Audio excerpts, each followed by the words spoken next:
de gens qui sont ici depuis quelques jours, mon impression est évidemment d'un choc, d'un bouleversement spirituel. Le fait qu'on ait un peu désacralisé l'Église catholique, puis aussitôt la resacraliser pour une autre spiritualité est un événement sans précédent. Nous sommes là, dans cette petite chapelle construite par Jehan Pelletier, et pour moi, ça reste la chapelle où il venait, s'asseyait d'abord vers la cheminée, il écoutait les complis ou les laudes, et il suivait son office avec sa dame. Ma première pensée est pour eux, et pour tous ceux qui ont vécu dans ces bâtiments pendant 8 siècles, pour le culte, mais pour tellement d'autres choses, puisque il faut rappeler qu'une église était la seule salle des fêtes communes d'une paroisse, et que, en dehors de la partie sacrée qui était marquée par un jubé, tel que vous avez pu le voir, tout le reste de l'église était le lieu de rencontre, de réunion, de confrérie, d'élection. Donc un lieu de parole, de festivité et d'accueil de tous les pèlerins, soldats malades qui passaient. Eh bien, tous ces gens-là que j'ai en tête, en mémoire, et dont je me sens un peu la charge de porter le souvenir et de le transmettre, voilà que ce lieu est donné pour une toute autre, une nouvelle forme de spiritualité. Je ne peux pas parler au nom de tout le village que l'on voudrait conquérir par cet exemple. À peu près tous ceux qui sont venus petit à petit, progressivement, qui ont vaincu des timidités ou des scrupules, bon, tous ont ressenti ce choc, ce bouleversement et cette fascination. Ça, c'est toute la révolution d'amour qui s'est passée à Saint-Anne-le-Châtel. Et ça, c'est grâce à ce mandala, et c'est grâce aussi à la situation du mandala dans ce cœur de l'Église.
Tout ce qui va dans le sens de l'homme, de la paix, de l'amour, ne peut que s'inscrire dans ce don du Christ et dans cette dynamique évangélique. Le Christ qui est venu pour le salut de tous et annoncer ce message de paix et d'amour universel. Depuis pas mal d'années, je suis un peu directement intéressé par tout ce qui se passe du côté de l'Inde, du Tibet, par des amis, dont un prêtre qui était parti en Inde, d'autres amis qui étaient passés au Tibet. Donc c'est vrai que ça m'a ouvert à ces réalités qui ne correspondent pas du tout à nos cultures, à notre sens de l'homme, où il y a une beauté humaine qui s'exprime. Ce qui me semble avoir perçu à travers de la réalisation de cette œuvre, au sens fort du terme, c'est-à-dire que ça s'inscrit pour moi dans un acte créateur, c'est que ce n'est pas faire des belles choses, c'est l'expression, une expression humaine et esthétique d'une prière. D'ailleurs, on ne peut pas entrer dans cette réalisation sans qu'il y ait une concentration et une plongée spirituelle de l'être pour pouvoir aboutir à cette réalisation qui, précisément, s'inscrit dans une œuvre de paix, puisque c'est traversé par cette dynamique et à la dimension du monde. C'est une espèce de chant à la paix pour l'univers. Et du coup, qui a une dimension sacrée. Les nonnes frottent un long cône de métal vide contre la surface rugueuse d'un cône similaire, percé, lui, d'un orifice plus ou moins large et empli d'une poudre de couleur. la préparation des poudres s'était faite au Népal. Le matériau utilisé est très ordinaire, très humble, de simples pierres blanches, d'abord concassées, puis réduites en grains de sable de tailles différentes et colorées. Dans un mandala, tout a un sens. Rien n'est le fait du hasard. Les nonnes agissent ensemble. Elles travaillent en allant du cœur à la périphérie, chemin inverse de celui que suivra le novice.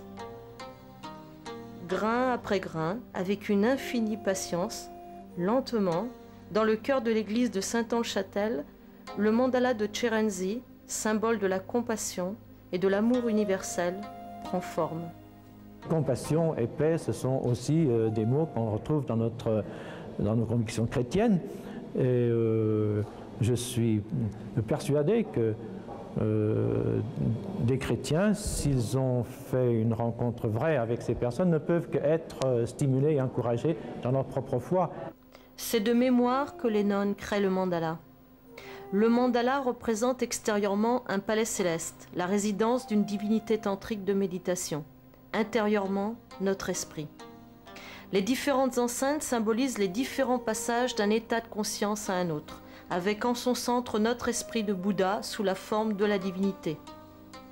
Le labyrinthe du mandala, correctement parcouru, vise à dépouiller l'ego de son trop-plein, à traverser les apparences, à atteindre l'être absolu, l'essence, la connaissance qui luit en son centre.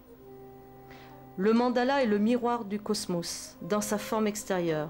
Il est aussi le miroir d'un autre microcosme, l'homme. Le mandala repose sur la présomption de relations très étroites entre l'univers, le cercle mandalique lui-même et l'être humain.